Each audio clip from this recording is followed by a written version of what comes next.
Good morning. Welcome to Resilience. As you continue to log on, we will get started, momentarily.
Well, good morning, good morning, good morning. Welcome to Resilience, Finding Balance in Your Life. And my name is Regina Clay. I am your Zoom production hostess for this morning. And so I would just like to give you a few Zoom technology information. First of all, this is a webinar. This is not a meeting, so you will not be seen on screen. I know that was a question that just came up in the chat, so that was perfect timing. Thank you. So you will see all of our wonderful panelists and speakers this morning. We will be going through our program, so you will not be seen, but you are able to ask questions in the chat. And then you will also be able to ask questions in the question and answer. And so we encourage you, while our speakers are speaking, certainly you can feel free to chime in, say great, say I resonated with that, or put your question and answers in the chat. And just so you don't forget, I know sometimes that I have to do that. I have to write something down. So you can just feel free to put your question and answers in the chat or in the question and answer box, and we will be monitoring that during this entire time. So we are excited to get started, and I will now turn over our program to our HHS, Columbia, Maryland HHS Chair, Laura Crandon. Good morning, and thank you, Regina. Good morning, everyone, and welcome to Resilience, Finding Balance in Your Life. I first want to applaud you for taking time, each and every one of you for taking time to invest in yourself. I'm Laura Crandon. I'm the chair of the Health and Human Services Facet of the Columbia, Maryland chapter of the LICSW Incorporated. Today's webinar is an outstanding investment in you. I would like to thank the HHS Facet Program Planning Committee who put this program together to benefit each of you and their tireless commitment to make today possible. Thank you. Let me share some context about the HHS Facet and our focus on mental health.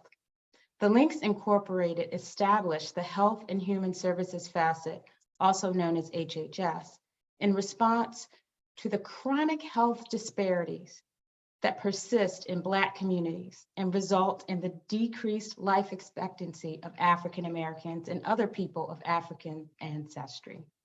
The goal of this facet is to promote and facilitate programs that support the maintenance of good health. By strategically partnering with organizations that specialize in Black mental health, and by identifying and sharing resources that educate on how to seek and find treatment, we are helping to eliminate the stigma of mental health and mental illness within the Black community.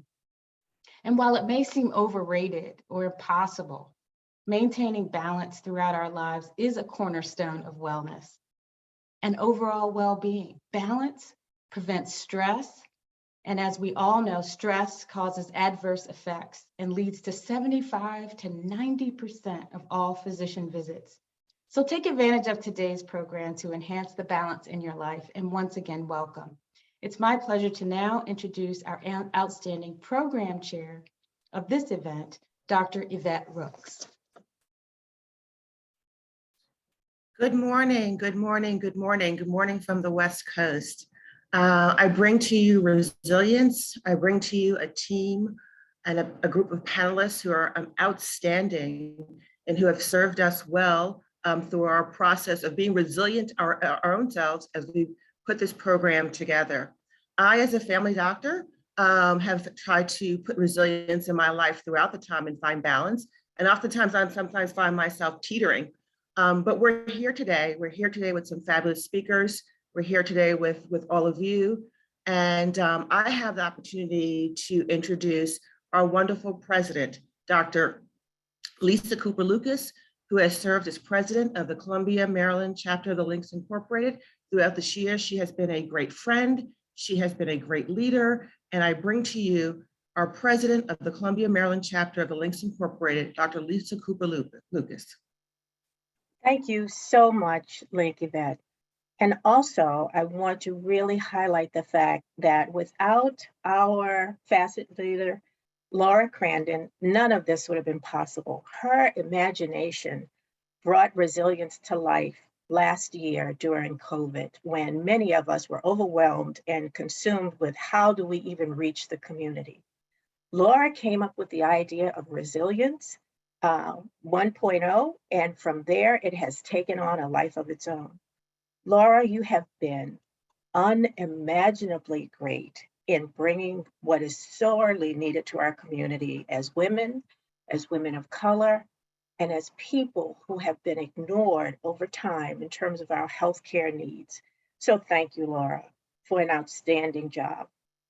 I'd also like to acknowledge, just briefly, Reverend Roslyn Brock, who clearly is going to bring so much more to this event as moderator, but you'll hear a little bit more about that in a few minutes. But one of the most exciting things that is happening this morning is our county executive, our Howard County executive, Dr. Calvin Ball. Dr. Ball is a Maryland native and has been educated throughout the Maryland system and higher education system. He holds a Bachelor's of Arts in Philosophy and Religion from Towson State University, a Master's of Arts in Legal and Ethical Studies from the University of Baltimore, where, coincidentally, he was nominated for the Spirit of Excellence Award while he was there, and ultimately gained his Doctor of Education from Morgan State University. County Executive Ball is also a proud member of Alpha Phi Alpha fraternity, and he is supportive of all of our Greek organizations that support our community. Even more fabulous than all of that, in a committee, in his executive committee of 32 people, my sisters, 50% of them are women. That in and of itself really deserve acknowledgement. And one of our very own Link sisters is on that executive committee as well, Yolanda Saunier. So clearly, with his 2 daughters and wife, I believe the county executive has some insight into wellness and Black women.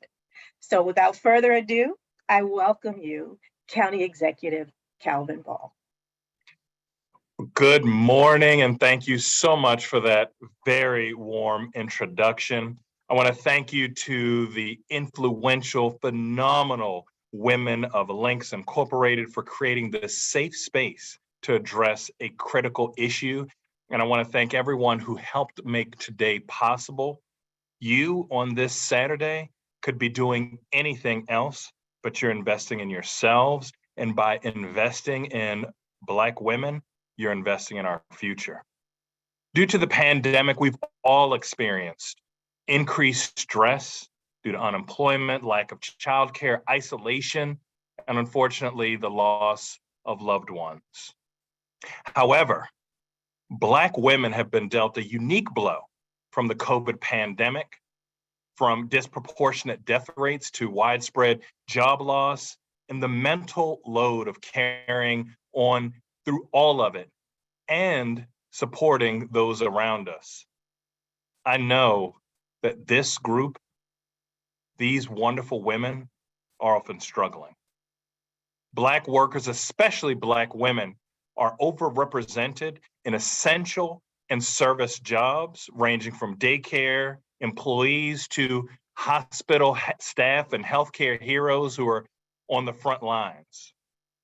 According to a 2020 report by the Economic Policy Institute, approximately 14% of supermarket jobs, 17.5% of healthcare positions, and nearly 20% of childcare and social service related jobs are held by Black people. Even though we only make up approximately 12% of the entire US workforce.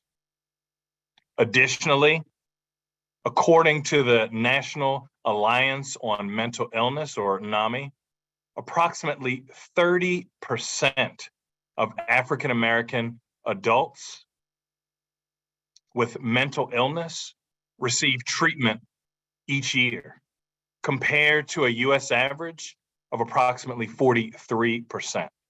So many of us are suffering in silence. And although it may seem like we are alone, not only when we are struggling, but guess what? You're not alone. Not alone in Howard County, and not alone when we all can stand together. We launched an important campaign during COVID, and we called it Let's Talk About Mental Health, to a point where our community can have so many resources and ensure that others have those resources where you are empowered. Our health department serves as an excellent triage to connect our residents with private and public resources around our entire region, with partners like Grassroots for crisis intervention, HopeWorks for domestic violence and abuse, and NAMI again for mental health services. We have a plethora of places to turn. A full directory can be found at howardcountymd.gov/gethelp.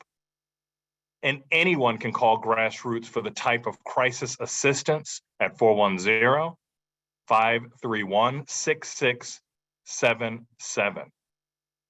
We also know it's not just about making resources available, but also creating an environment where everyone can feel supported to reach out and get those resources. I launched a campaign with my team 2 years ago, specifically targeted to our young people, and we called it It's Okay to Ask, as a way to raise awareness for youth suicide and encourage our young people to ask their friends if they're okay. And for those of you who aren't okay, to ask for help. We've all seen how important messaging like this during this pandemic, especially for our young people, especially for our people of color, can be helpful. And it's always a priority of my team and my office to eliminate the stigma that prevents so many of us, no matter our places in our lives, to seek help. And now, as we emerge from this pandemic and we're on the road to recovery, now is when we need help. Many of us need help. We are creating a welcoming and supportive culture where not only being not okay is okay, but we are ready to take steps to help people become okay. At my State of the County speech in November, I announced nearly $2 million in funding for enhanced mental health services in our schools. In partnership with the Horizon Foundation, the Kahlert Foundation, and Howard County Public School System, all 78 of our schools will now have direct access to a social worker. I also announced the expansion of our grassroots mobile crisis teams to ensure 24/7 coverage for anyone who finds themselves in an emergency mental health situation. This pandemic has taken a major emotional toll on all of us. Some of us are experiencing grief or feeling overburdened.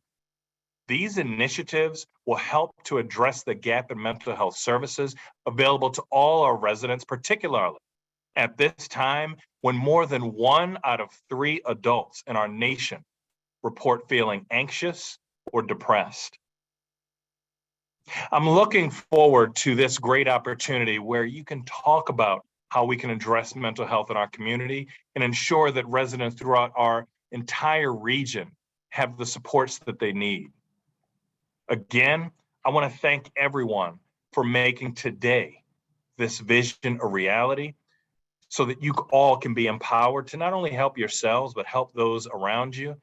Because I know for sure, as was mentioned before, with my 2 beautiful brown daughters, my beautiful brown wife, and I just came from caring for my mom, that the stronger and more we invest in our Black women, the stronger our society will be. Thank you so much and be well.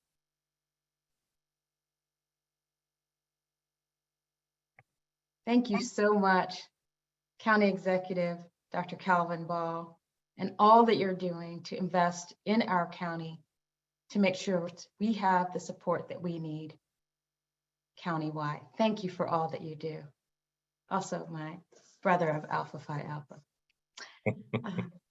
It is now my distinct pleasure to introduce someone whom I call a friend, and you'll get to know as well today.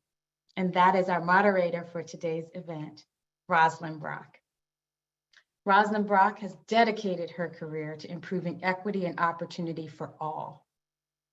And she's widely honored as a social justice change agent with deep experience in healthcare. She's a nationally recognized civil rights, health policy, and equity advocate, and currently Chief Global Equity Officer at Abt Associates, which is an organization that's an engine for social impact and aims to move people from vulnerability to security.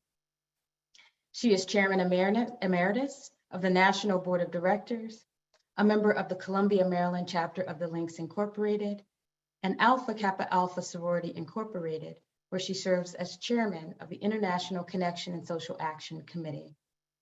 Reverend Brock graduated magna cum laude from Virginia Union University and obtained a master's degree in Health Services Administration from George Washington University, an MBA from the Kellogg School of Management at Northwestern University, and a master's degree in divinity from the Samuel DeWitt Proctor School of Theology at Virginia Union University.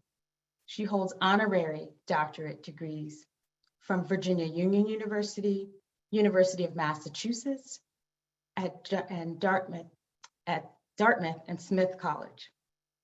She previously served as Chief Advocacy Officer for Bon Secours Mercy Health, one of the 20 largest health systems in the country, where she provided system-wide leadership to promote healthcare reform, health equity, and of course, social justice initiatives for vulnerable populations to improve health and well-being in communities. It is my distinct pleasure to turn the program over to Reverend Roslyn Brock. Thank you so much, my sister. And I'm pleased to have this opportunity to moderate this powerful, powerful panel on resilience, finding balance in your life, a Black woman's survival kit. As we set the stage for the sisters who will come in their respective order that you see on the screen, I just want to set the context for us this morning. I want to share with you a quote by Ava DuVernay, who says, "We have so much coming in as sisters. When is our interior life ever put at the forefront? We want constantly to give and to give to other people. Too much of not caring for ourselves is not a good thing. And we're bad at that as overachievers. Self-care, however, is a priority, and we have to do it more and more." My sisters, we saw this on display just this week in the confirmation hearings of Sister Justice Ketanji Brown Jackson, when she took on the coming fire that was coming at her. But there was a word that came down that you are enough and ain't nobody going to steal your joy. And so as we hear the sisters who will come now, when the road is rough and the going gets tough, we are grateful that we know that we can lean in and whisper with these words: persevere, persevere. And so now it's my great honor to introduce to you our first speaker, who's going to share with us on the topic of Reinvent. Reverend Sheleta Fomby is the co-founder and co-pastor of the New Life Church in Laurel, Maryland. She is the former senior pastor of the Hemingway Memorial AME Church in District Heights, Maryland. Her historic appointment marked the first time a woman was elevated as pastor in this congregation. Reverend Fomby is a native of Washington, D.C., and received a Bachelor of Science in Health Resources from the University of Maryland. She completed her Master of Divinity at Wesley Theological Seminary with a focus on African American church studies, and is currently pursuing a doctorate of ministry at Pittsburgh Theological Seminary. Reverend Fomby has nobly served our country as a 5-point military veteran of the United States Air Force, having served active duty during Desert Storm, Desert Shield. She is a gifted, creative, and astute preacher. Reverend Fomby has been recognized as one of the emerging voices of this generation. She's been privileged to proclaim the gospel in churches, retreats, and conferences domestically and internationally. In addition, her sermons have been included in the These Sisters Can Say It by Daryl Sims and Dr. Cynthia Hale. Reverend Fomby believes that she has come this far by faith, leaning on the Lord. We know what that's about, don't we? She is encouraged daily by Philippians 1st chapter 6th verse, which says, being confident in this very thing, that he who has begun a good work in you will complete it until the day of Jesus Christ. My sisters and all those assembled, please welcome for this opportunity on Reinvention as a practice of resilience, Reverend Sheleta Fomby. Well, good morning, good morning, good morning. Thank you, Roslyn, and everyone who has given leadership to organizing this incredible event. I am so very honored to be a part of this powerful platform. Let us pray. May the words of my mouth and the meditations of my heart be acceptable in thy sight. Oh Lord, you are my strength and my redeemer. I'm going to talk briefly this morning about reinvention as a practice of resilience. There were 3 women who went down the road, and down the road went she. The woman she saw, the woman she was, and the woman she wanted to be. There were 3 women who went down the road, and down the road went she. The woman she saw, the woman she was, and the woman she wanted to be. There is a you inside of you that you have not met yet. And reinvention starts with imagining or reimagining a new life, a new way. It's a life that leads you to become the person you want to be, experiencing the things you want to experience, and having the things you want to have. Most people simply accept their lives, but they don't take an active role in leading their lives. Leading your life means setting your intention about your reinvention. There's a simple but profound adage that says, everyone dies, but not everyone lives. In other words, breathing and existing are not synonymous with living. And the reason everyone dies, but not everyone lives, is because people forget to give themselves permission to pursue a bolder and bigger vision for their lives. The margin of difference between your now and your next is the ability to imagine something new. And as a pastor and a person of faith, for me, reinvention is not only an act of resilience, but even in this Lenten season, it's also an act of resurrection. That despite the mitigating factors that may have caused and even forced perhaps you to be in a posture where you have to reinvent your life, resurrection says that you're not going to leave me where you left me, but there's glory on the other side. In other words, resurrection says that the tomb is just the womb that births a new life. That's why I love Isaiah 43, 18 through 19, because God says, do not remember the former things, nor consider the things of old, but behold, I'm reinventing. Behold, I'm doing a new thing, and it shall spring forth. In other words, my sister, God's imagination is even more incredible than our own. And we must have the confidence of faith to imagine something new even now. We've experienced so much disruption in this pandemic.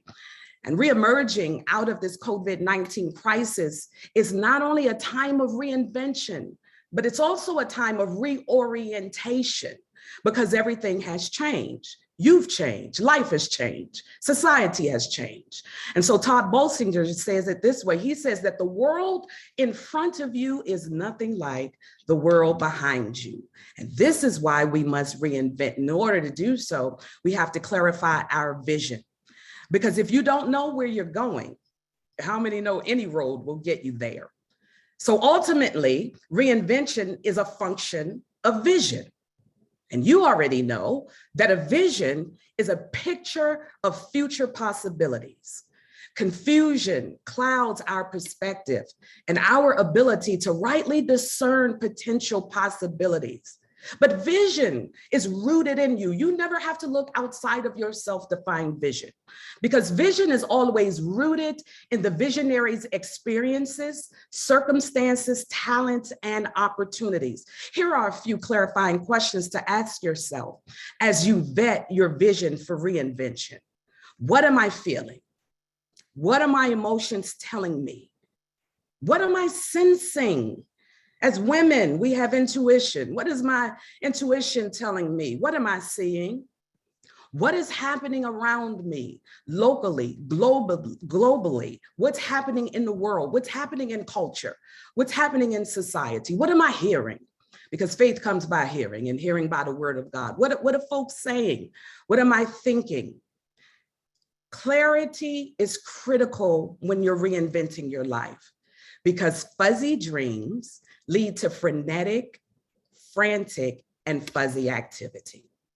Reinvention also requires mental strength. As a woman thinks in her heart, so is she. And so reinvention and resilience demand mental stamina and strength. As has already been said, I too salute and celebrate the remarkable mental strength displayed this week by Judge Ketanji Jackson as she persevered and embodied grace under fire, didn't she? And it takes a mind of impenetrable mental strength to withstand that level of attack and opposition. Likewise, my dear sisters, you too will encounter discouragement, opposition, and difficulty as you do the difficult work of re-engineering your reinvention. A person's ability to manage those moments, a person's ability to pivot, adapt, and persevere depends on the quality and the condition of your thought life. You've heard it said that we are what we eat, but I say it this way, you are also what you think. Because where you set your mind, your life follows.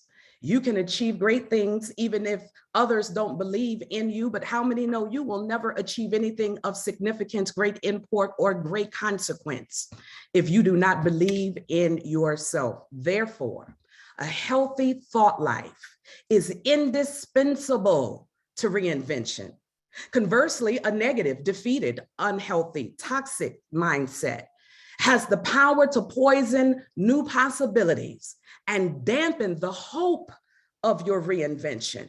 And so then we need a radical reorientation of the way we think and the renewal of our mind, if in fact we are going to move beyond the impasse and move beyond the places where we are stuck. As you're doing this work, I would invite you to think about what you think about, because every thought you think is not necessarily true. What limiting beliefs inhibit your ability to pursue new possibilities? So often our reinvention efforts are derailed because of menacing mindsets, scarcity mentality, imposter syndrome, insecurities, perfectionism, and a host of other anxious thoughts. And so I believe in the universal law of sowing and reaping. Sowing and reaping, perhaps some of you have heard of it. Sowing means to plant intentionally. Understand, listen, your mind is like a garden. You can cultivate it or you can let it run wild. Whether cultivated or neglected, it's going to yield something, either a beautiful harvest or useless weeds. But what you sow into your mind, good, bad, indifferent, you are in fact going to reap. Sow a thought, reap an action. And if you sow that action long enough, you're going to reap a habit. And if you sow that habit long enough, it's going to become who you are. You're going to reap a character. And if you sow that character long enough, you will reap a destiny. And so reinvention is a project of change and transformation. And to do it effectively, we must first transform how we think. Lastly, I'll leave you with this. Reinvention is about relational strength. We can see the obvious ways in which reinvention requires mental stamina and an astute intellectual life, and how it is that we need keen cognitive capacities. But what's not so obvious is the asset of having relational intelligence. You must be discerning, and dare I even say discriminating, about who it is that you invite to be a part of this process. My grandmother would say it this way: just because you have room in the car, that doesn't mean that everyone needs to ride with you. And so effective reinvention requires the cultivation of conscious communities of encouragement. Because at its core, understand that reinvention is a social and a communal project. The act of reinvention requires transforming, it requires transcending and transferring yourself from one context into a new context. And that new context has its own culture, it has its own social norms, it has language and practices and social structures that you may not be familiar with. And so then reinvention means immigrating into a new territory. I already stated it once, but I think it's worthy of saying again that Todd Bolsinger says that the world in front of you is nothing like the world that's behind you. And because of that, you will need interpreters, you will need translators in order to help you to navigate and maneuver the new landscape. This is why reinvention is a social, communal, and collective project. And you are not a sojourner. There should be co-journers taking this trip with you. And I'm not just talking about professional networking. Every woman here knows how to do that. I'm talking about something far more vulnerable, far more substantive. I'm talking about knitting your life, your dreams, your heart with others who will be of support with you along the way. I'm referring to curating a conscious covenant community of encouragers. The friendship that we all know and we've read about between Ruth and Naomi was in fact a covenant agreement of unconditional support between two women. You've read it. Ruth said to Naomi, where you go, I'll go. And where you die, I'll die. Your God is going to be my God, and your people will be my people. Who are the co-journers that are committed to covering and standing in agreement with you as you embark on this reinvention? Not those who are competing with you, not those who really want to be you. Amen, somebody. Not those who are comparing themselves to you, but I'm talking about a covenant conscious of community who will walk with you. I'll say this and I'm done. It's essential to have a community because reinvention is scary work. And you cannot do this work alone if you do not have a safe place to voice your vulnerabilities. Where do you go to fall apart? And so I want to suggest 4 categories of people who have a part in being your conscious community. You need a confidant, someone that you can confide in and share your heart, your hurt, and your hopes. This is the person that you go to have graveyard conversation. In other words, they know where all the dead bodies are buried, but they won't dig them up because they buried the shovel after you told them. You need a confidant, but you need a comforter. This is someone who will encourage you, wipe your tears, and help you to get on down the road. You need a confronter. This is someone who loves you enough to shake you by the shoulders and to say, what were you thinking? You also need a clarifier. Your clarifier is your conversation partner. And this is someone that can listen to you and help clarify your thinking and your reasoning. There is a you inside of you that you have not met yet. And the margin of difference between your now and your next is the ability to imagine something new. Thank you for having me.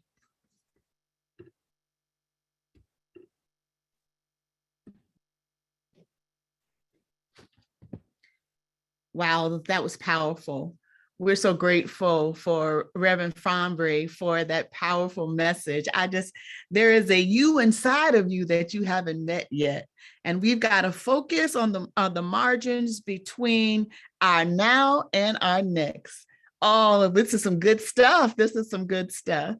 And now we're going to move on to our next presentation. And I'm pleased at this time to bring to center stage Dr. Shanéa Thomas. Dr. Shania Thomas is a bold lecturer and a seasoned scholar practitioner with more than 15 years of professional social work experience in the Washington, D.C. metro area.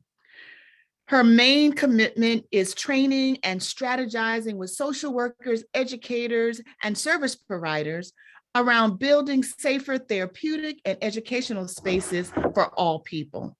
This is especially for those working in communities who are underserved and under-resourced, and those identifying as Black, Indigenous, people of color, and LGBTQI+ folks. Dr. Thomas has facilitated over 60 workshops centering DEI, that's diversity, equity, inclusion, y'all, needs, grief, and loss, mental health, sex and gender, and LGBTQI+ populations.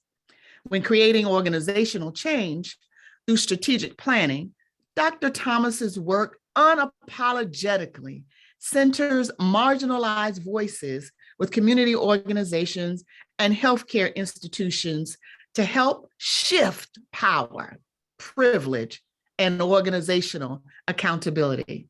Let's welcome our sister as she comes forth to talk to us about rekindling who I am for the second time.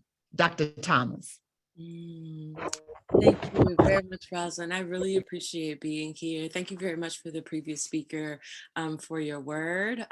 It has been a while since I've been around people who have been in the religious community, so it has felt like home. So thank you very much for the space. I appreciate being here. I'm Dr. Shanéa Thomas. I wanted to present and talk a little bit about rekindling who I am for the second time, and coming from a mental health professional standpoint. standpoint, and also thinking about a person in a community, I wanted to bring in some tools to think about how do we think about our mental health and taking care of ourselves, especially coming back from such a distant opportunity of being able to interact with one another, especially due to COVID. So there were some things that I actually wanted to offer to the community that I hope would be helpful. I have been doing this work for a while, for 15 years. I have been in the DC, Maryland area. I went to Howard University as my graduate school experience, and I stayed. I love it ever since. I'm originally from Hampton, Virginia. And so one thing that I have found, particularly as a mental health therapist, I have a private practice, and I work in the community. And one thing that I find, particularly with my community, is that folks are having a hard time being able to, after 2.5 years of being separated from one another, being isolated, not necessarily having the services that they would expect typically before COVID, people having a hard time being able to reintegrate themselves into society. So whether that's the angst of figuring out how to get back out there without getting sick, or whether it's also the fear of re-getting sick for folks, especially with folks who are catching long COVID, or folks who have people in their households that are immune compromised. It has really been a struggle to be able to help folks think about how do we think about our environments in another way that is very different besides the freeness that we had before COVID. So always, whenever time I talk about mental health, I like to define mental health, to think about what exactly it is. As I said before, it's really been a tough year for everybody, really due to the COVID shut-ins, over the couple years, especially with our really tense administration, the existence of war that is happening now. I've even been naming, people were talking about the hearings with Taji Brown Jackson, and thinking about, oh my goodness, I can see myself in that struggle, especially in the workplace. Some of the racial uprisings have really brought an intense media exposure around violence that is not only being seen in this country, but also around the world. As time has gone on, we are really intaking this information, and we are starting to see that people are existing in having various symptoms: a less positive outlook on life, increased crying, more intense emotions, poor sleeping and eating habits, hopelessness, increases in suicidal and passive suicidal ideations. This is the onset of depressive symptoms that may be due to some of the social transitions that we are experiencing. And with the definition of mental health, which is mental health is a state of well-being in which an individual realizes that they own abilities and can cope with the normal stressors of life and can work productively and is able to make a contribution to their community. Right now, things are not normal, right? Whatever normal is at this point. And for some of us, we don't necessarily want to be.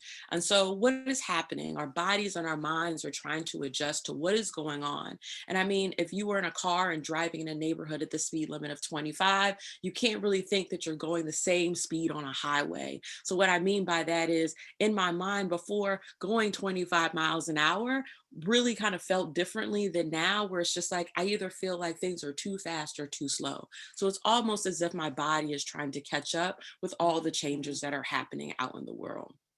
So now this is happening all the time. We are living in a very high state of angst and stress. And on the other hand, we can get used to it, and we also can be desensitized to it, which means that we can get used to it and we can end up not feeling it all. So either way, we need to create different levels of care for ourselves so we don't wear our bodies out when we're dealing with stress. So what can we do here today? So, and I'm glad that the other speaker also talked about senses, because I also encourage people to think about their senses when they're thinking about their mental health, and as a tool, a checklist to think about, am I feeling or experiencing these things in the same way that I did before COVID happened? So of course, then thinking about seeing, what are you reading? Also consider, what are you looking at on the computer, especially since we are now living in a very Zoom and Google Meet land. People are experiencing high volumes of intense sitting in front of the computer, and it's really affecting their mental health. So what are the things that you're seeing? Also, what are you hearing? taste, smell, touch, and also a sense that I would like a sense that we don't necessarily talk about, which is proprioception, which is really all about your existence and being. Sitting in your seat. Think about now, whether you're sitting in a seat or laying in a bed or sitting at a desk, that is the experience of you just being in that environment. So it's really all of those different senses that you're seeing put together. So as I go through, particularly with my clients around some of the aspect of their senses, a tool that I like to use is also to think about what doesn't feel good anymore, and then also what still feels good. So let's go down the list. So in thinking for one about what doesn't feel good, one thing, especially when I'm talking to clients who have experienced long COVID, so experiencing COVID symptoms, but still losing their sense of taste or still losing their sense of smell. For them, I really talk to them about what are the things that just doesn't feel good. I also want to give the example or give the advice of, if you don't necessarily know what does feel good, I bet you can tell me what you don't want to do or what doesn't feel good. So when I'm thinking about taste and smell, I'm encouraging folks to try new foods. I'm encouraging folks to be patient with themselves. I'm encouraging folks to see their doctor, right? So you want to go down the list of not only what are the things that I'm experiencing, but how can I get support around that? This is also causing people to rediscover what does feel good. So some of my clients, especially when they are not necessarily feeling like they can interact with people in the same way, especially outside of their home, but they're figuring out how to make sure that they care for themselves and care for their families. They're engaging in new activities.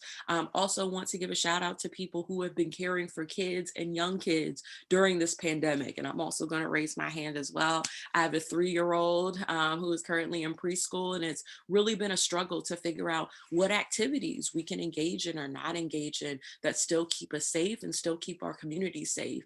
And so especially, particularly Black women, we are asked to do a lot in the world without necessarily a thank you and not necessarily also acknowledgement. So an encouragement that I have, especially in you rekindling with this new world that we live in, what are some new activities that you want to try? It's a good opportunity to figure out what books that you're into, different media to get into, and also what are some things that you can share with your partner and also with your kids. There have been activities that I know that some of my clients had to let go and also grieve. Not everybody can go to a restaurant and have a good meal anymore. Not everybody can go to their favorite gym and to be able to work out certain levels of stress. Not everybody's able to just up and go meet and see their elderly parents or their elderly neighbors and worry of infection. So I've really been talking about different ways to make connections with people in the community. And that has been really helpful in being able to rekindle not only the thing that they lost, but also new activities that they have. And then finally, think about who can help me feel stuck, who can help me when I feel stuck. I want to very much encourage, and sort of the last part of my presentation is really thinking about this aspect of community care. I really come from a background of disability justice and healing justice, where there is a total belief that we cannot heal without our community. We cannot heal without our churches, without our community centers, without our schools, without our parents, without our neighbors, without people who we're able to look forward to in order to get some sense of counsel or some sense of comfort. So what I do encourage people is to generally think about, who is the person who is right beside you? Who would you call when you need some help? Who is somebody that can sit with you on your porch outside, to take a walk with you, to try something new, to help you grieve in this time that we are so used to having a sense of normalcy? We are, again, creating a different world. I really appreciate the comment earlier about our world in front of us is not the world behind us. And that is something for me, particularly as a grief counselor, I talk about things are just not the same anymore. So how can we take those activities and things that we were really grounded in and replace them so we're able to move forward in the existences that we have? So I didn't know if people had questions or thoughts about that, but I really do want to encourage you to think about making first steps on your mental health. This is the first, right? Being able to meet in community, being able to be around folks to be able to talk about ways in order to improve their mental health. I also want you to encourage folks that if you need mental health resources, that there are plenty out there. I did see some that were happening in the chat that I really do encourage. And even if it's not somebody that you can meet once a week, twice a week, once a month, please get in contact with somebody when you just don't feel good, or when you know that the day should be brighter than what it should be, or when you're smelling a candle or you're cooking your certain foods and you don't feel well. There's always a great opportunity to be able to make connections with people who are out there that want to help you. So thank you very much for your time. I appreciate being here in this space. And I'll leave space for the next presenter. Thank you.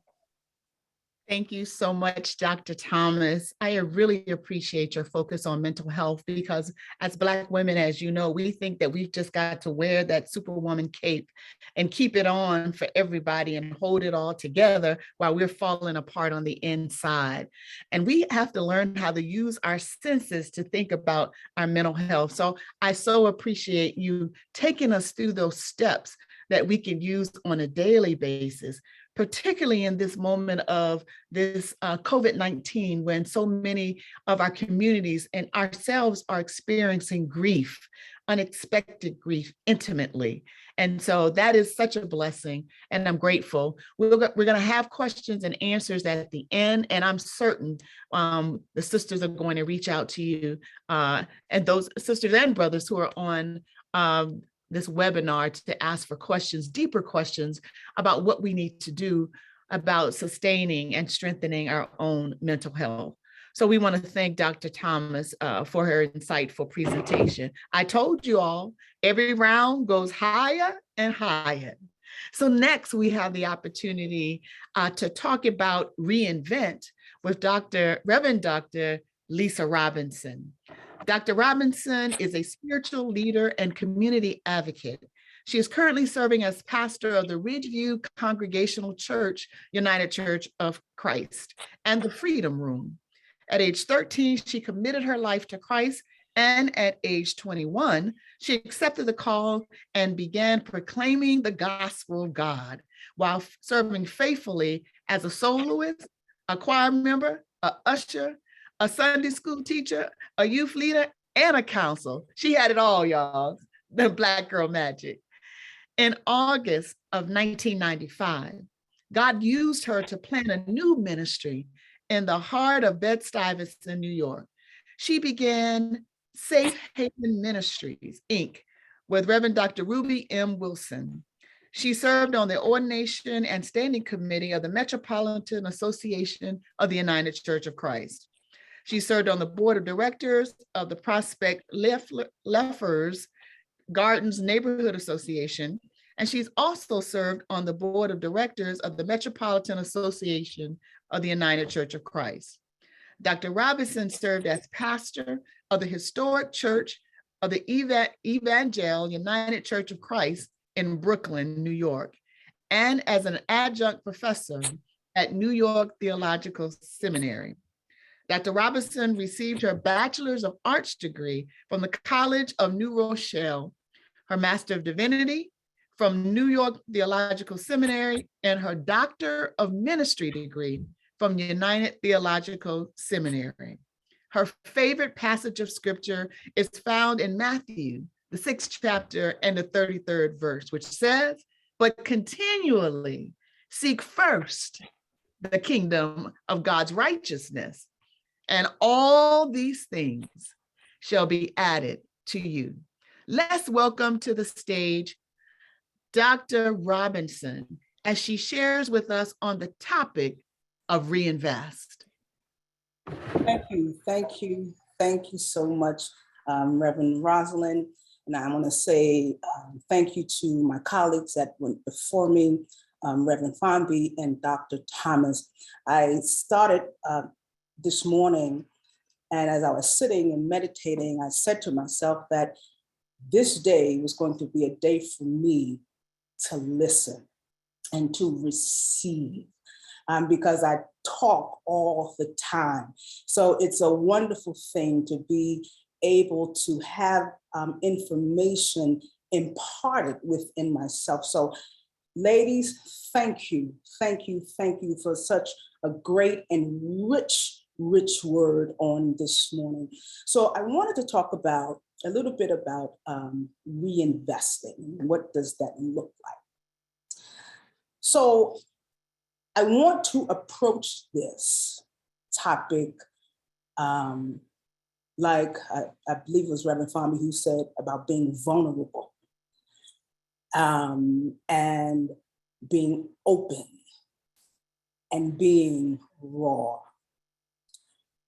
So to reinvest means that you already invested. And in something, you invested in something or someone. And there are times when the outcome of our investment, it doesn't yield a great outcome. And sometimes when we invest, it yields a great outcome. But those times when we invest and the outcome is not good, then we need to pull back and think and reinvest someplace else. So I was thinking about this, and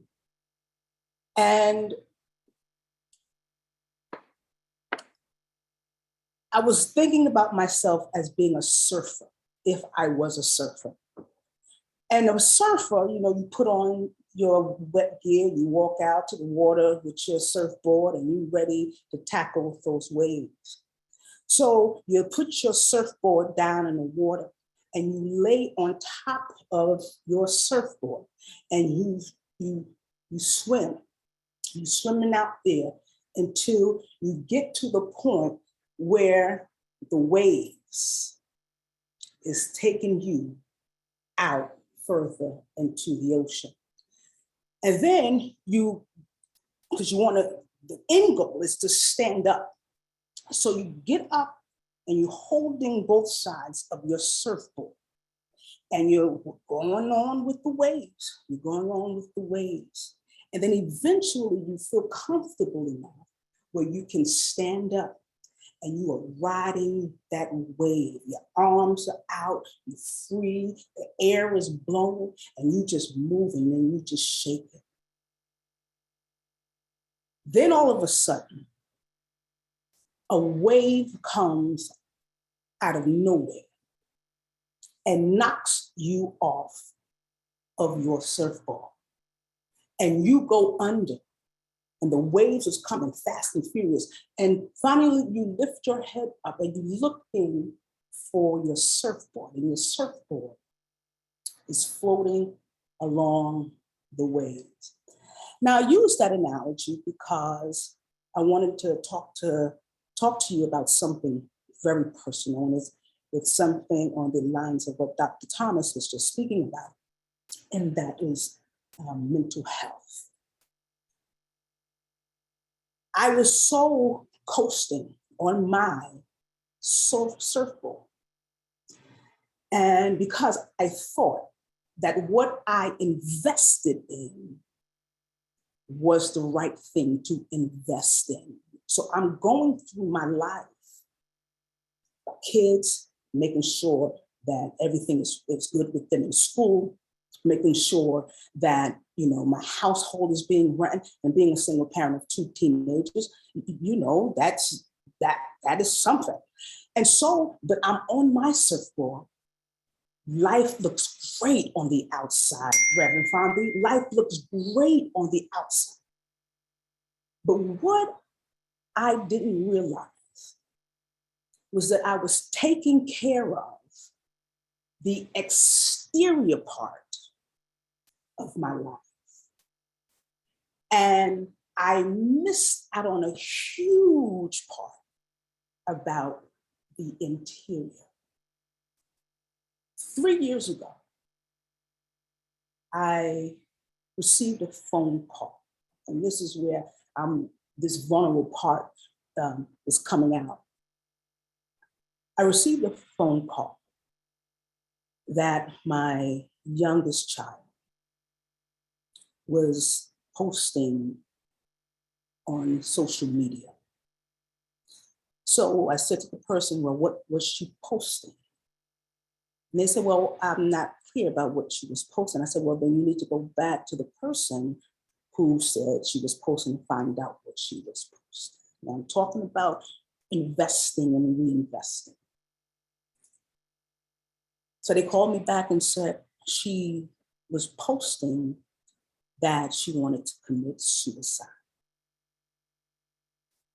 And knocked me off my feet. Went to my daughter and I said, Jazz, come on, let's talk. I said, have you been posting on social media? And she said, yes, Mom. I said, what were you posting? She said, I was posting that I wanted to commit suicide. And she began to cry. And I said, well, we have to go to the hospital. And she said, yes, I know. So go to the hospital and met with doctors, psychiatrists, all types of people. And as we were in that hospital, they questioned her again. Do you think you would go through with committing suicide? And my baby girl said yes. We kept her in the hospital for 6 days. And I had to reevaluate, and I didn't use the word back then, reinvest. But as I left my baby girl in that hospital for 6 days, I had to repent because I was so focused on the exterior. I had to reinvest into what was important. And even still, she came home and, monitoring her, and they put her on medication because they said she had there was an imbalance, and she was suffering from, the diagnosis was severe depression. My oldest daughter, I'm downstairs, and my oldest daughter is running down the steps, Mommy, pulling my youngest one down the steps. She goes, look, Mommy, look. My daughter had taken a hot iron and seared her leg. Once again, back to the hospital. This time 8 days. Came home, back in school, she's back in school. Get a phone call from the school. Dr. Robinson, we need you to come in. We have your daughter here in the nurse's office. She has taken a razor and cut both of her arms from her wrist up to her elbow. So, as a mother, and I picked up my child and we went straight back to the hospital. This time they told me, oh, we don't hospitalize for, cuttings. Brought her back home.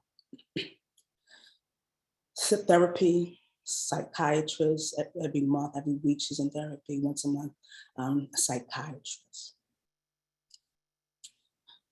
Then she came to me and she said, "Mommy,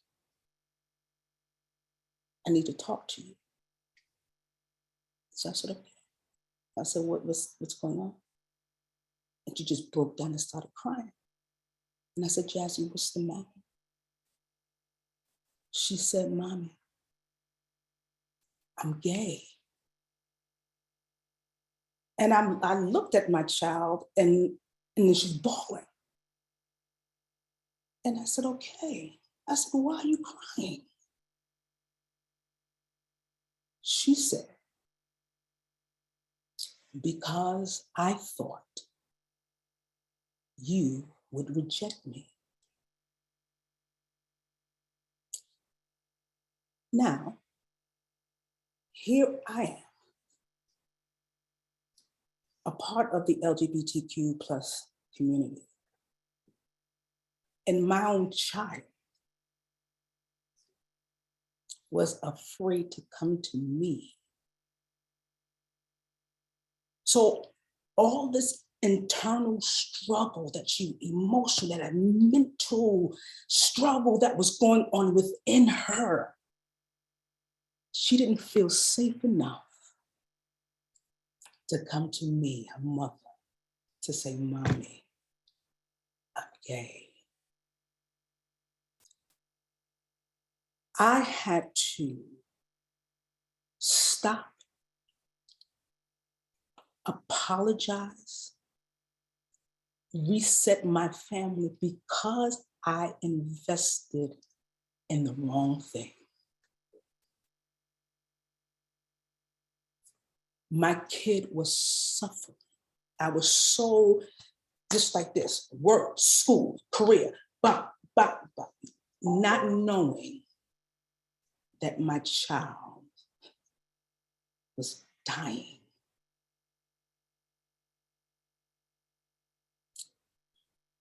And I'm finished. We sometimes, and I'll speak for myself, I dropped the ball. Yeah, I dropped the ball. The good thing, and God is a good God, that she did not take her life.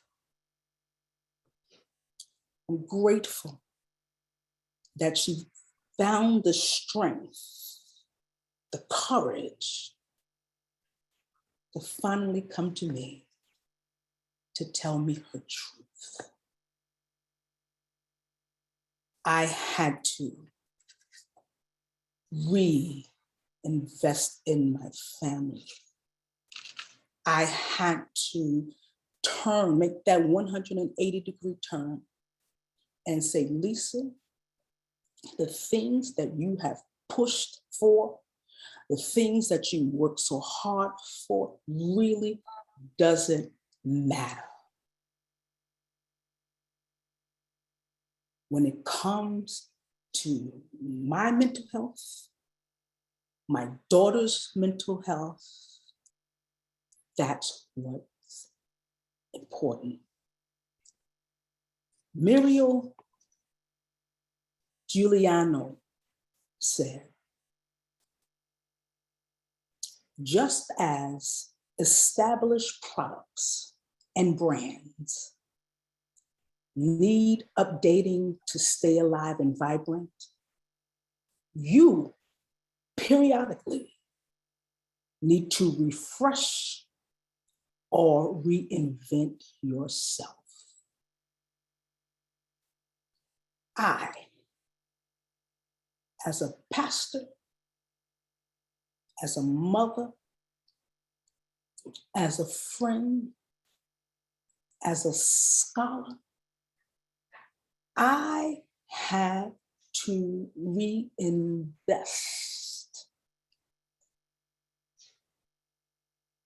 I had to reinvest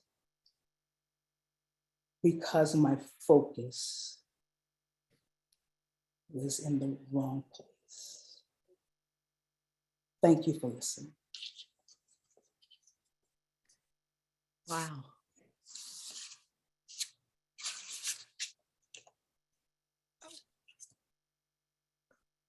I just need for us to hold this space for just a moment.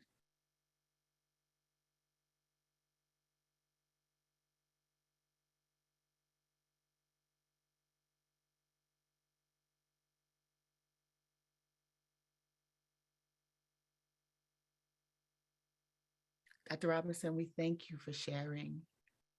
We thank you for your vulnerability. We thank you for opening up and allowing your brokenness, but your love to come through for your child. Because so many of us are standing in that same place when we're trying to be everything for everybody else. But we got to drop our buckets down where we are and hold tight to those who are closest to us, who may be suffering in silence or crying out loud.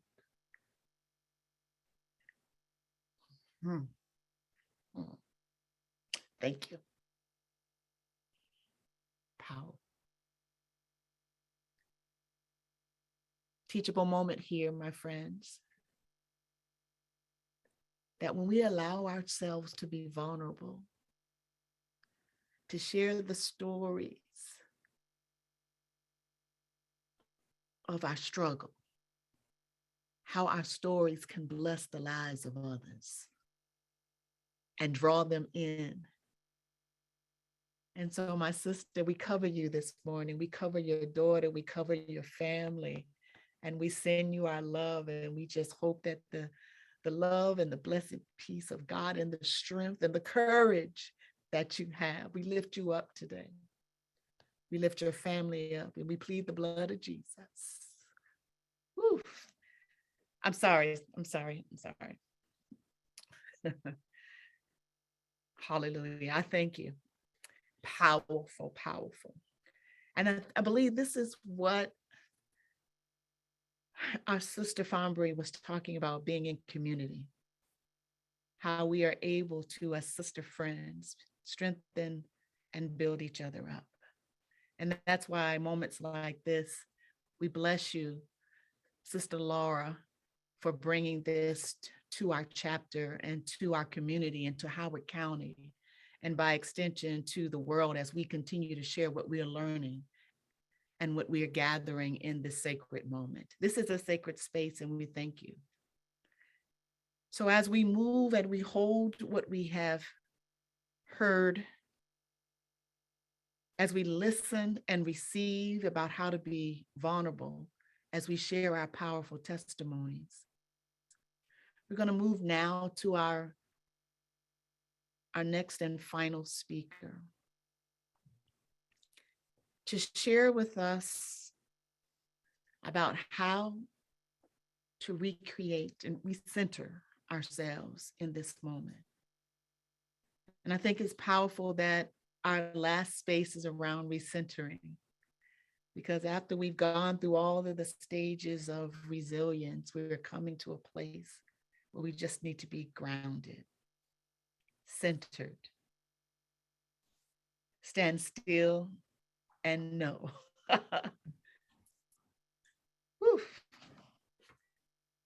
So I share with you that our next speaker is Dr. Stephanie Brown. She is an ICF credentialed professional, a certified coach.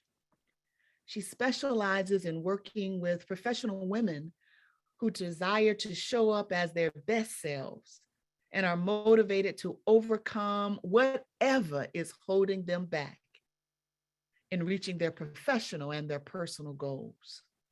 Dr. Brown is recognized as a top 1% life coach by Yahoo Finance.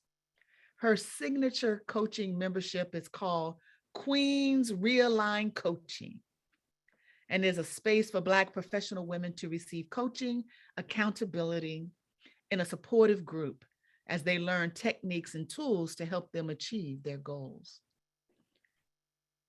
Dr. Brown's coaching philosophy is based on the knowledge that challenging one's thoughts and beliefs is key to shifting our energy, which allows us to move forward with actions that lead to the joy and the success that we so desire.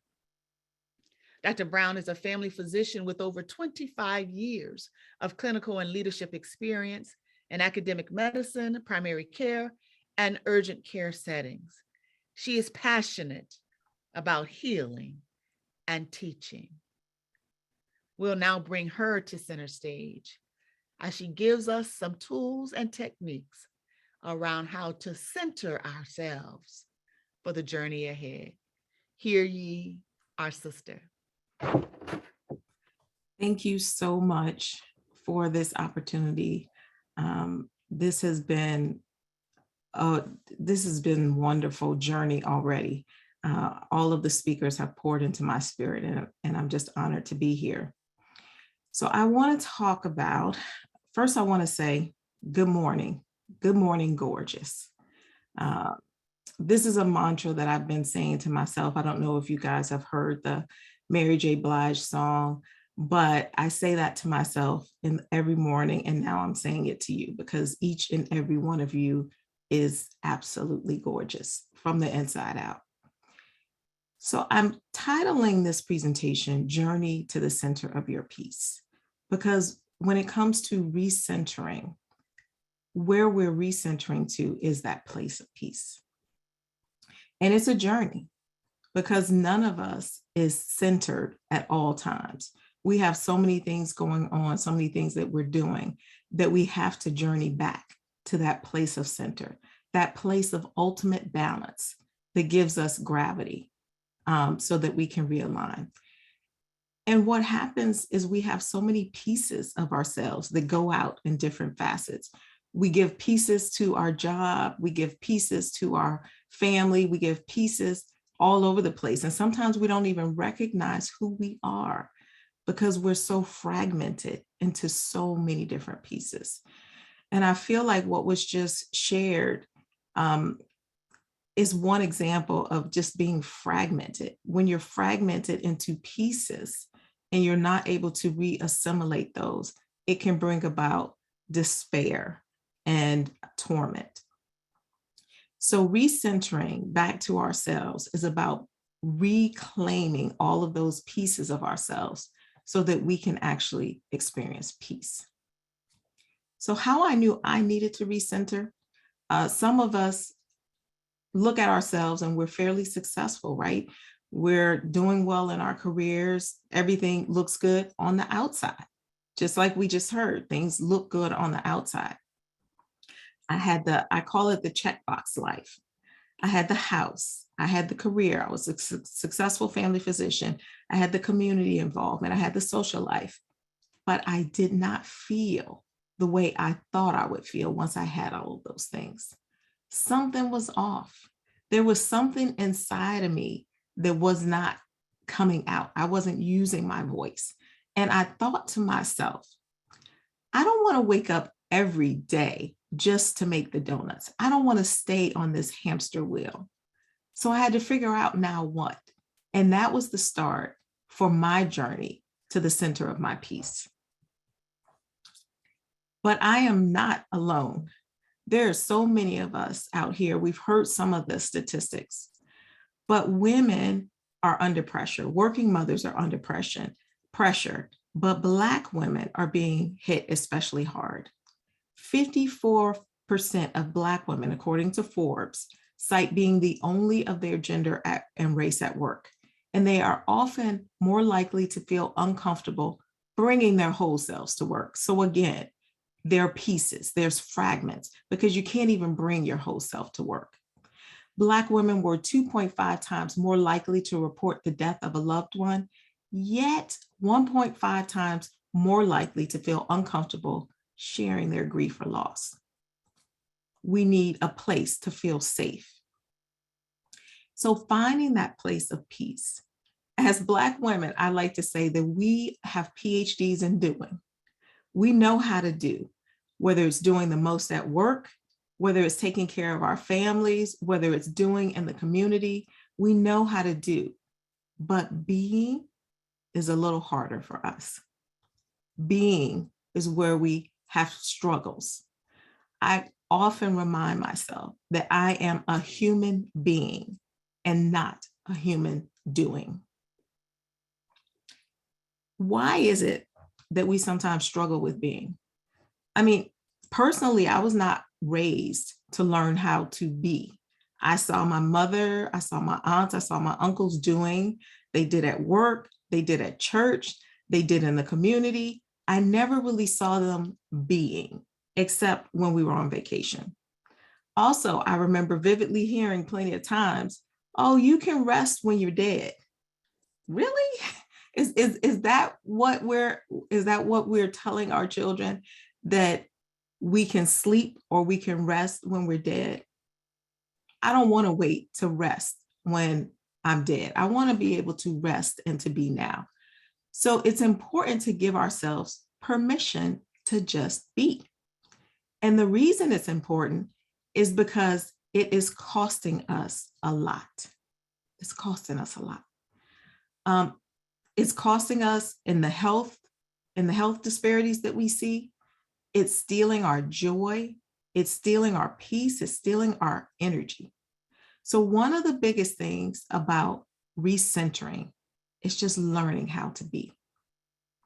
I often say that your mindset is the secret work of adulthood, because nobody tells you when you're growing up as a child that you're going to grow up and that you're still going to have all of this work to do to reset your mindset. So sometimes, and we heard this earlier about mindset and shifting our mindset, it's about tackling those limiting beliefs. And there are a lot of limiting beliefs that we have just around being ourselves, being who we are. Some of those limiting beliefs are that people that we love might reject us if we are our true, authentic self, if we stand in our truth and we just be. Some of the other limiting beliefs that we might have is that I feel lazy when I'm just being. It's lazy to rest or to not do anything. Sometimes our limiting belief is it's our season. You know, this is Black woman season and I don't want to miss my shot. So I have to keep going and going and going. And sometimes we feel, well, I just get bored if I'm not doing anything. Well, most likely the reason we get bored is because our brains have become adapted to our pace.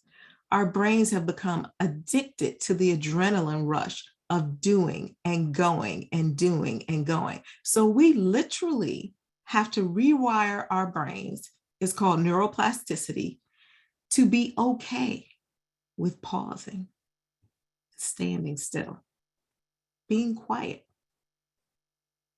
Because we haven't done it. I know for me, it was 30, 40 years of being a certain way. So of course, it's going to take some practice to change that habit. So some mindset shifts that we can practice. I am attracting the life that I deserve and desire. It's not about the activity of going and getting it. Sometimes we just have to shift our mindset and say, I am attracting the life I desire and deserve. I am operating in my purpose with ease and flow. I will be fully present in this moment. My preparation will meet with opportunity, and what's for me will be. So having that mindset shift. Another thing about recentering is, where is your center? If you've been going 30 or 40 years and are not used to connecting with your center, you might have a difficult time even knowing where your center is. So many of us have not been in touch with our center for so long, we might not even recognize it if it came up to us and introduced itself. So some of the things that we can do to figure out where our center is reconnect with our inner child. Who were you as a 5-year-old? What did you enjoy? What was your personality? That person is still there and she still wants to come out and play. Where are you when you experience absolute joy, peace, and passion? not just where you are physically, but where are you spiritually? Where are you emotionally when you experience those things? Visualize what you want to be and what you want to create, and be completely in the moment. These are some ways that we can find our center. So once we figured out we're on this destination to the center of our peace, and once we figure out where our center is, how do we get back there? Because we already talked about the fact that you're not always going to be there. How do we get back to that place where we have peace? So we have to remind ourselves two things: who we are and whose we are. When we remind ourselves who we are, it's not about our work achievements. It's about who we are as a human being. We can look at old pictures. We can think about times when our character was on full display. We can get clear with our boundaries, and we can reassess our values. We can take a values assessment. That helps us to remind us who we are. And then reminding us ourselves whose we are. We are a child of God or the universe, however you conceptualize that. But we were created from pure love. Whenever I think about that, it just brings peace to my spirit. We are also descendants of strong, innovative, and industrious people. We're a member of a community of wealth builders and disruptors. And we're part of a family and a sisterhood. Look at all the sisters who are here on this call.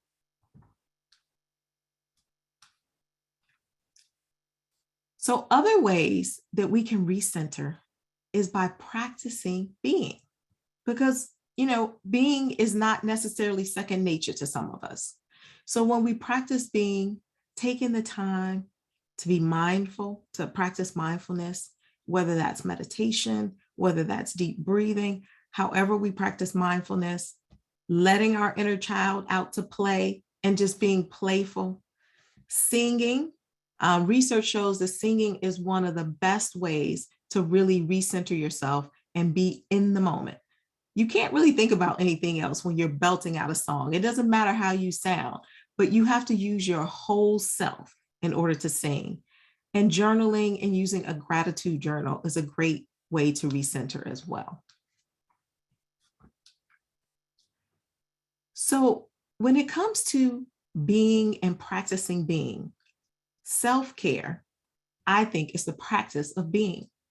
And it's the action of filling our cups, which balances out all of the doing and the pouring out that we do. We want to practice being by engaging in those self-care activities and solitary activities that energize our mind and body. So whether that's yoga, whether that's swimming, walking, or hiking, whatever it is for us. But most of us know that self-care is important. We know that we can't pour from an empty cup, and yet we don't do it. Why is that? Most people will say it's because we don't have time, but I beg to differ. I don't think it's because we don't have time, because, we make time for those things that are important to us. If the school calls and our kid is sick, we make time to go pick up our child because that's important. We've prioritized it. I would say that the main reason we don't do self-care radically is because we don't have the energy. Think about it this way. If you had all the time in the world, but you didn't have the energy, what would you be able to do with that time? So as a core energy coach, I work with energy and energy blocks. And I've discovered that there are 4 core energy blocks. And I've adapted those energy blocks to apply to self-care. And they are in the acronym of Soar. So the first one is self-love. Self-love, that's your inner critic. That's your inner critic telling you what you can't do and what you're not. We all have that inner critic. And so by giving ourselves self-love, we're able to quiet that inner critic. The second one is overcoming those limiting beliefs, those beliefs that it's lazy to rest too much, those beliefs that we have to do. And the third one is adaptability. The only thing constant is change. So we may as well adapt to it. When we're too rigid and we feel like we have to be in control all the time, And I know we have some bosses here today who know how to be in control, but sometimes we have to let go of that control and just be nimble and adaptable and go with the flow. And the fourth one is realignment or recenter. And that's where we're able to realign with our most authentic self and change those interpretations, like we don't have time for self-care, to where can I make time in my schedule for self-care? Because Essence declared 2022 the year of radical self-care for Black women. And I agree. Given everything that we've gone through and been through, and given the things that our ancestors have gone through that has come down through our DNA and is a part of who we are, we need radical self-care. It is a matter of life and death for us. So one of the tools that I wanted to leave you with is how you can soar through your day by being the star that you already are. So I talked about energy and how energy is the main thing that stands in the way of us not doing those things that we know we should do. And our morning routine is a wonderful place where we can maximize our energy. And so STAR addresses those 4 energy blocks. So the first one is say. Say affirmations to yourself in the morning, like good morning, gorgeous, or I am a conqueror. Whatever your affirmation is, saying that helps to give yourself that self-love. T, start off with your thoughts. You want to give yourself positive thoughts that will outshine and overcome those limiting beliefs. So set your intention with a positive thought. A, action. What action am I going to take to move outside of my comfort zone today? How am I going to be more adaptable and more nimble? And then R is realign. That's where we're realigning, we're recentering by focusing on who we are, whose we are, and becoming closer to our most authentic self. And it's okay if you need support. We all need support. I have multiple coaches, I have accountability groups, I have therapists, I have everything because I need all the support. And I believe that we all do. And I believe that this is an opportunity for us to be vulnerable and to admit, yeah, we need support. And we have a wonderful opportunity here because Life Change Church and the Horizon Foundation and the Links are sponsoring coaching that you can take advantage of free of cost. I'm going to be offering individual one-on-one sessions. It's a great way to reduce stress and to reach your goals. It's a great way to just recenter, reinvest, realign. It's a great way to do all of the things we've been talking about today. So there's the option of individual one-on-one sessions, and you will have the links for that. And then we also have the option of group coaching. Group coaching is an amazing opportunity to create that conscious community that we've talked about, to create that community where we can be vulnerable, where we can be ourselves. I've been doing group coaching for several years now, and everyone who's gone through a group has talked about how it has transformed their lives. I have a group coaching program that I do now. I have ones that I've done, and it is phenomenal, especially when you get together with other sisters who have like minds. That energy is just transformational. So I hope that you will take advantage of either the individual coaching or the group coaching or both. But it's been an honor and a pleasure to be in this space with you and to hold space and to be a part of this wonderful presentation. Thank you. Thank you so much, Dr. Brown. And we're privileged that you have rounded out our webinar series talking about recentering, how to be a star, understanding that we are human beings and not human doing. So isn't that wonderful that you have given us those tidbits? And we just sometimes just have to connect to that little girl inside to recenter, to go back to where it all began, before we thought we was everybody and somebody. Go back to where we were just striving with our hopes and our dreams and our passions, that vulnerable moment in our lives when we were still didn't know what we wanted to be, but we just knew that we were on our journey and we were on our way. So thank you so much. So friends, I just want to take this opportunity to say thank you to the full panel that's shared with us this morning from the depths of their hearts and from the depths of their professional and spiritual experiences. We want to say thank you to Reverend Sheleta Fomby, Dr. Shanéa Thomas, Reverend Dr. Lisa Robinson, and Dr. Stephanie Brown. And so now we want to turn your attention to ask some questions. If you can put your questions in the Q&A, I'm going to ask that our panelists will respond to those questions if you feel that this is aligned to what your presentation was. So we're just going to take a few moments to do this. So those who are on the panel, I know you've got some rich tools, some rich gems that you heard today. Put it in the Q&A, and then we'll just ask the panel to respond. First question is this: what are the tools to remaining consistent on our journey to wellness? Anybody want to take that? Yeah, I'll start with that. I think one of the biggest tools to remaining consistent is accountability. Being accountable to yourself. A lot of times we will put everybody else's activities in our calendar, but not our own. And then being accountable to others, whether that's your sisters, a group, your coaching circle, whatever it is. But I think accountability is one of the main things to remaining consistent. Does anyone else? I'll also say, as a mental health professional, I talk about self-care as a ritual. And I know particularly here, especially as religious folks, like we're so used to having like daily prayer, you go to church on Sunday, right? Like there are rituals that people participate in. And so when I talk about self-care, when I talk about getting up in the morning and brushing your teeth, washing your face, putting your clothes on, right? Like the things that we do even on a daily basis are the things that we can incorporate into our daily self-care. And so I like talking about it in terms of just like, if you are incorporating it on a daily basis as ritual and you are committed to it, then it's something that kind of falls easily and more in line. So that's a suggestion that I have. And I would also add to that to consider whether or not it's something you really like and enjoy. You know, does it provoke your interior life to come alive? Do you come alive? Is it life-giving for you?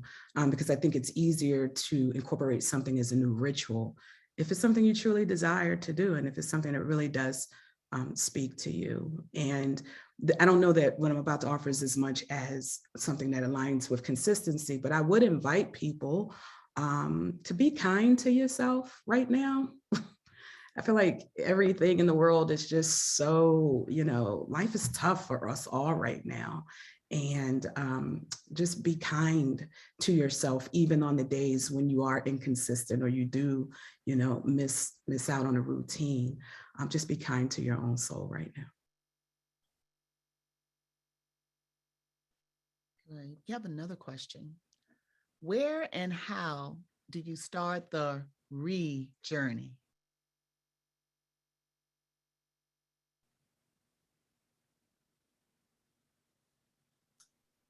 I think you start from wherever you are. So you start wherever you are. So assessing where you are is always important. I think we have to get good at just looking inside. Someone mentioned that we have that intuition, and just ask yourself, what do I need? How am I showing up in this moment in my life? And how do I want to show up? And once you ask yourself a couple of questions, what you need, then that'll get you started. And then you can go from there. Maybe that brings to mind a friend you can talk to, or maybe that brings to mind another resource that you can go to, but just start where you are right now.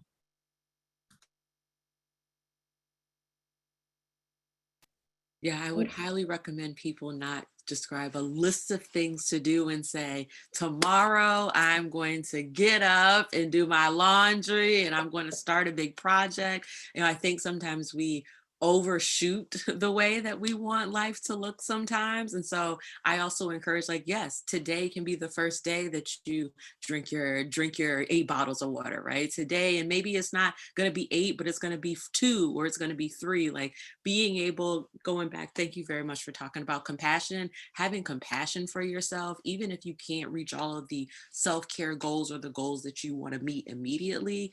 Bit by bit, right? Every day, add on something new. And if you fall off, you always have the next day. And having somebody to be accountable. I encourage my clients to use apps a lot. I don't know how technology sound people are, but like putting it in your calendar, having a reminder. There's a water app, there's a task app. Don't do it by yourself. We don't have to do it by ourselves anymore, right? We can always reach out and ask for help. So little by little is always helpful. I'm so grateful that you talked about that, Dr. Thomas, because, we have talked about spiritual resources a lot. It was the thread that pulled through this conversation. But in the spirit of equity and inclusion, everybody ain't checking and has the spiritual depth in the wells from which we draw. And so we've got to be able to still speak truth to their struggles, to their brokenness, as they find their way to whatever it is that keeps them centered and grounded. And so I know all of you understand the power that comes from a spiritual being. But if you can share for those, we just want to make sure that we're inclusive in this moment. Is there a word that you can share with a sister who may not have yet gotten on the path and accepted that this is the way that they want to go? Can you say a word to them about how to rekindle, how to recenter, how to find their way to the joy that you've talked about, the peace that you've talked about, the love that you talked about, the courage that you talked about, and the joy and spirit that you've talked about this morning? I think for me, it's really being honest with yourself. It's, and I know I struggle with being vulnerable, and I believe was, I struggle with that. And so it absolutely is a process. And I think it was you, Dr. Brown, who talked about wanting to be in control. You have to let go of that control piece and again, reevaluate where you are as an individual, and not look, outwards and what everybody else is looking like and what everybody else is doing, but know that right where you sit, you are good enough, just right where you sit. And whatever that may look like for you, you're okay. And that's why, and I want to say this because I tried to stay away from the church stuff, but I want to say this. That's why in the book of Genesis, when God created what God created, what did God say at the end of it? It Good. is And he rested. good. It is good. See, y'all invited me. I can only be who I am. But there are these divine syncopations, right? These sovereign syncopations, these providential pauses that we see at the time of creation. He created and he stopped. And he said it's good. He assessed and he rested. God rested. And I'm just saying that if the God of all creation had to rest, what is our excuse? We are worthy of rest. And this capitalistic culture in which we live, this grind culture, this, I'm not going to sleep and I'm booked and busy, and you can be booked and busy and be burnt out all at the same time. And so I just want to offer that rest is not a reward. You have to work and burn yourself out to earn the right to rest. Rest is a birthright. Yes. Yeah. You know, in this world, Audre Lorde said that we don't live single issue lives, we live multi-issue lives. And this thing of intersectionality, when and where I enter as a Black woman, I bring all of me into the conversation. I bring all of me, all of my hopes, my dreams, and my desires. But every now and then, there comes a question: how do I get back on track, sisters, when I lose my way? There's always a next hour or a next day, right? There's always more time. So it's okay if you fall off. And I'm going to hone in again on this compassion. Please be mindful that the world is on fire right now, right? There is war that is happening. There are laws that are preventing people from getting care that they need. People are just not the same. You know, people are readjusting to this world of this pandemic. And so I want to also encourage people to be mindful that it's okay if you fall off, because there's so much going on. Nobody's asking you to show up 100% all. You can't, right? Like, you absolutely cannot. And so little by little, starting here, meeting folks. I know there are emails that I'm going to send out afterwards of like, hey, I want to connect. Like, it's really good to be able to be in a space, but also like, if this is all you do today, this is all that you do today, right? This was a lot. I feel very full. Even at 12 o'clock in the daytime, I'm going to go and probably take a nap. Like, this was a lot, but please be mindful that if it's just this one thing, you can always do something the next hour, the next day. It doesn't all have to be done right now. I think something this pandemic has definitely helped me learn is that we just need to slow down. Thank you. My clients are all on the hustle and grind culture. And I'm just like, but when does it stop? Right? When does that stop? When do you rest? So yes, every day is a chance to start anew, but take your time. We don't have to do everything right now, right now, right now. There's time. And Dr. Brock, I would also just offer that we remember the fact of our social location as we are entering this conversation right now. Rest is we're privileged women. I mean, we're Black women and we face discrimination in one context, but there are layers to this thing. And so we really are privileged in a lot of ways also, that there are other sisters who look just like us who do not have an opportunity to enjoy the privilege of resting. I'm thinking of my sister right now who is working a minimum wage job. And so rest to her right now, it probably sounds like anathema, right? And so what can we do as women of who possess certain resources and certain opportunities? What can we do to facilitate the rest of other Black women who may not be as positioned to be able to do so? Yeah.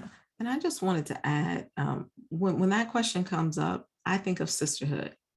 When you have gone off your way, that's what sisterhood is supposed to be. It's about being able to reach out to your sister if you notice that she's off her way, and offer that support and offer that compassion, and us being vulnerable enough to accept it, right?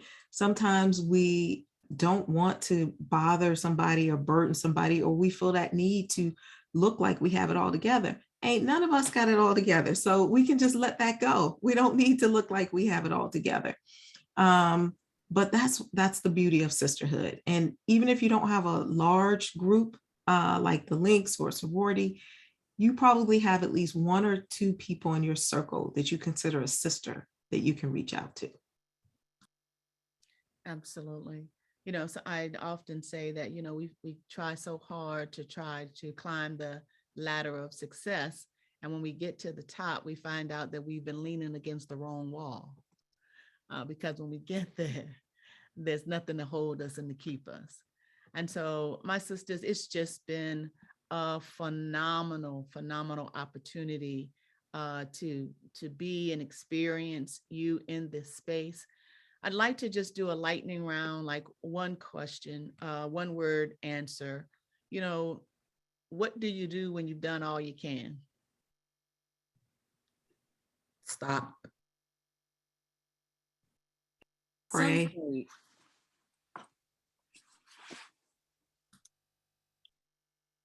stop, pray, Reconsider. reconsider. I Amen. said celebrate. Celebrate. All right. All right. That's a blessing. So I thank you all again for the opportunity to be in community with you. I too am going to be looking for some connections and some outreach and some LinkedIns to say, let us stay connected, because as God has called us to be one with him, is also one with community as well, as we reach out one to the other. So I thank you for the privilege to be here and for the powerful testimonies that you have shared, and for the information has just been so rich. I mean, you can't pay for what we just got. Yes, you can, but it'll cost you a whole lot. Your health insurance, you need to go lay on a couch and get what we have gotten here today. And the links of the Columbia, Maryland chapter of the Links Incorporated has provided it to you in such a way that you can get it. And so we're thankful for the privilege to be the moderator this morning on this resilience. And I got to tell you something, I needed it too, y'all. I needed to hear this word from you. You have blessed me, strengthened me, and encouraged me. So right now I'm going to turn it over to my sister, Yvette Rooks, to take us the next mile of the way. I thank you all so very much, and I bid you peace, I bid you grace, but most of all, I bid you God's power. Amen. Our sister, thank you so much, Roslyn, for your wonderful, wonderful moderating and each and every panelist.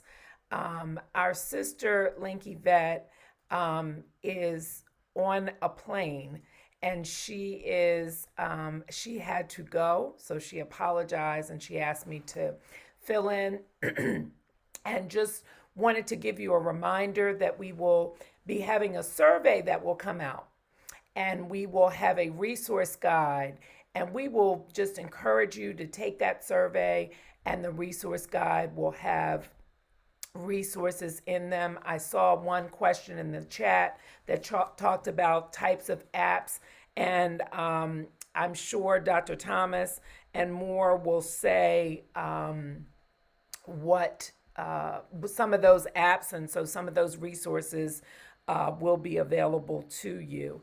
And so I want to reintroduce our president, Lisa Cooper Lucas, who will close us out. I don't know that there are any more words to share that would capture the emotion and the just overwhelming sense of fulfillment that many have received from today's offering. I appreciate the opportunity to be a part of this amazing event. I thank our Health and Human Services Facet once again, and the members and the program coordinator for this event, Yvette Rooks.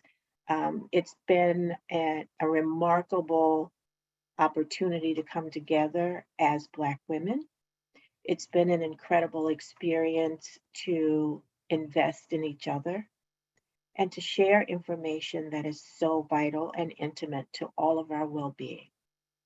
I really thank all of you and hope in the future that you will consider joining us for other opportunities to grow, to learn, and to reinvest. Thank you for being a part of this experience. I turn it over to our Facet Chair, Laura Crandon, for last words.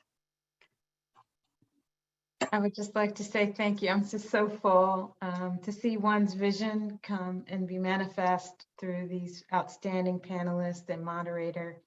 And I just want to thank again the program committee who worked tirelessly to put this together as a service to the community. Service is at the heart of the links, as well as friendship, and I count them all as friends. And I'm appreciative of the opportunity to serve the community. Thank you. Take everything that you learned today, take action, and tell at least 2 people about it. So thank you for your time. Thank you for investing in you, and have a wonderful rest of the day.